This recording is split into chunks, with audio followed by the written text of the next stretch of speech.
अ, नमस्ते और जुले, मेरा नाम तंजिन फामो है और मैं लद्दाख ज़ांस्कर से हूँ।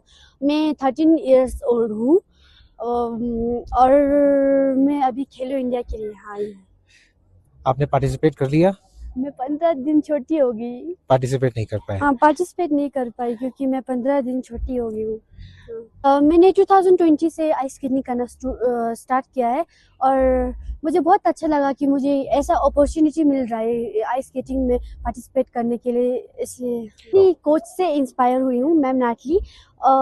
वो ज़ांस्कर आई थी सिखाने के लिए 2020 में और मैंने उनको देखा फर्स्ट टाइम। वो बहुत अच्छी स्पिन कर रही थी। मुझे तो मैंने मैम से पूछ लिया कि आपने आप ये सिखाते हो? तो मैम ने बोला हाँ। तो मैंने मैम से ये सब इंस्पायर होकर अभी मैं इस पोजीशन पे मैं मैम नटली की वजह से ही हूँ। मुझे मैंने ये सीखा कि कभी किसी से डरना नहीं है, जितने भी बड़े हो हम कर सकते हैं। हम सिर्फ ये होना चाहिए, कॉन्फिडेंस होना चाहिए कि हम ये कर सकते हैं। ऐसा नहीं बोलना कि मैं नहीं कर सकती।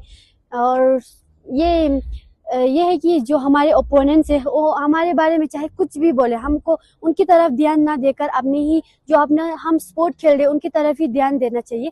और मैं यही कहना चाहती हूँ कि मैंने खेलो इंडिया में ये भी देखा है कि कुछ लोगों को बहुत डर रहे हैं और बोल रहे हैं मेरे से नहीं होगा। ये सब क्यों बोल रहे हो? ऐसा नहीं बोलना चाहिए, सबको वो होगा। अपना कॉन्फिडेंस होना चाहिए सब में, इतना कॉन्फिडेंस होना चाहिए कि सबको पता चले कि तुम कर सकते हो। सब बोलना चाहिए तुम कर सकती हो और तुमको पता भी होना चाहिए कि ऐसा बोलना चाहिए कि मैं कर सकती हूँ। ऐसा दिल में होना चाहिए, मतलब दिमाग में भी होना चाहिए। तो ज़ांस्कर से 5 लोग हैं हम और 5 लोगों में से मैम नेटली की पहली स्टूडेंट मैं हूँ। ये बातें होती है कि सिर्फ अपने गोल्स पर ध्यान देना है, चाहे लोग कुछ भी कहे वो कहते रहेंगे और अपना भी दिन आएगा ना। वो कहते हैं कि सब पर ध्यान मत दो, खुद अपने दिमाग में अपना गोल बनाओ।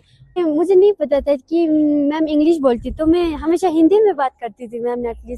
और हमारे जो हमारे अंकल वगैरह होते थे वहाँ पर सिखाने वाले, वो बोल देते थे कि मैम नेटली को ऐसा ऐसा बोल देते हैं। अच्छा। मैं 8th क्लास में हूँ और अभी पहले मैं इतना इंग्लिश नहीं बोल पाती थी। अभी मैम नेटली के साथ रह रहकर मैंने मैम नेटली से इंग्लिश सीख लिया है। फ्यूचर की तो यही होती है कि मुझे इंटरनेशनल और ओलंपिक में परफॉर्म करना है, इंडिया को रिप्रेजेंट करना है और यूटी लद्दाख को भी मुझे बहुत आगे लेकर जाना है।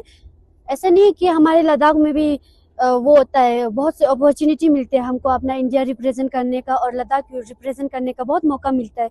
और मैं बहुत खुश हूँ कि मैं ऐसी जगह ऐसी फैमिली में पैदा हुई हूँ जहाँ पर मुझे मेरे मम्मी पापा मुझे बहुत सपोर्ट करते हैं ये गेम खेलने को और बहुत से अपॉर्चुनिटी भी देते हैं, बहुत सपोर्ट करते हैं।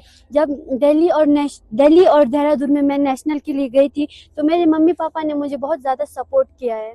और पापा से यही बात होती है कि पापा बोलते हैं अच्छे से खेलो, अच्छे से खेलो। और पापा ऐसे बोलते हैं कि अगर तुमने अच्छे से खेला तो तुम्हें जो भी चाहिए मैं दिला दूंगा। कंपटीशन में तो फैमिली नहीं होता हाँ हमारा, जी। हमको खुद अरेंज करना पड़ता है सब कुछ। जी। जैसे कि अगर ऐसा ऐसा है कि अगर हम ले में आएंगे तो हमारे जैसे कि रिलेटिव रहते वहीं वहीं रह लेते। लेकिन अगर हम देहरादून वगैरह जाते तो हम हमारे टीम के साथ जाते और वहाँ पर हम होटल बुक करते और हमको सब अपना ही खर्चा उठाना पड़ता है। होटल वगैरह के लिए सब कुछ हमें देना पड़ता है। हमें अभी तक किसी ने उतना सपोर्ट नहीं किया जिन्हें अपने माँ पापा फैमिली और टीचर ने हमें किया। उतना सपोर्ट हमें अभी तक किसी ने नहीं किया है। हमारे इतना बजट नहीं होता ना, तो जी। हमें बहुत सारे कैंप छूट गए क्योंकि हमारे पास उतना वो नहीं है ना बजट में। तो वैसे ये जो लद्दाख में आइस रिंक बना है उसकी वजह से अभी हमें उतना दूर नहीं जाना पड़ेगा। हमें हमारा प्रैक्टिस भी होगा यहाँ पर क्योंकि हमारे लद्दाख जैसे वो स्टेट में तो उतना नहीं होता ना। हमें उतना हम सिर्फ 2 हफ्ते खेल पाते, 2 हफ्ते या 2 वीक खेल पाते आइस स्केटिंग कर सकते। और अभी आर्टिफिशियल आइस बनाए तो हम पूरे साल प्रैक्टिस कर सकते हैं। इसलिए मैं बहुत खुश हूँ क्योंकि ये आर्टिफिशियल आइस से हमारे सब कुछ है।